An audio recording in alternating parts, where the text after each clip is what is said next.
Okay guys, I'm going to make this quick video here. This is the GTX compressor. This is their new CS4. This one right here will fill to 5,000 PSI or 5,800 PSI, 400 bar. Um, Pretty compact. It's probably about the same size as the Benjamin Traveler that I had. Now, I added the hour gauge to it, but this thing like barely vibrates at all. So I don't even know if it's going to work.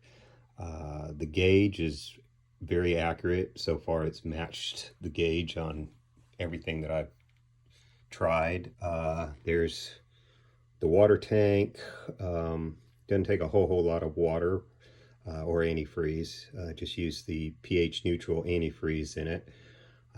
It doesn't seem to get warm at all, and you'll see why in a minute. It's got a burst disc and a grease pot. They say after 4 hours, 4 to 6 hours to give that one turn, and then after that every 4 to 6 hours. Now this one right here does use the external power supply, so I had to run that down underneath. Oh, I just mounted it underneath on a little board there, keep it out of the way so it runs cool.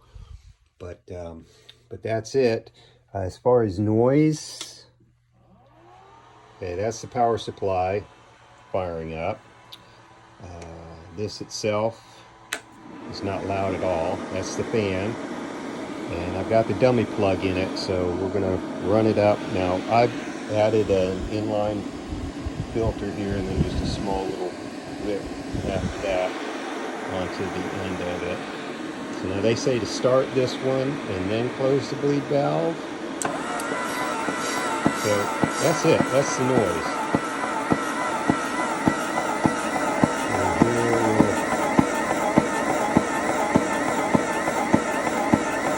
And this thing is really super quiet. Amazing how quiet it is. Before I added that little inline filter, this thing right here is going even faster with just the fuel lift that comes with it. This is going to 250 bar.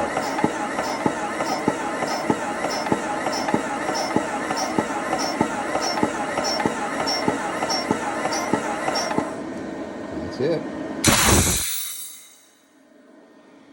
So, pretty cool little compressor.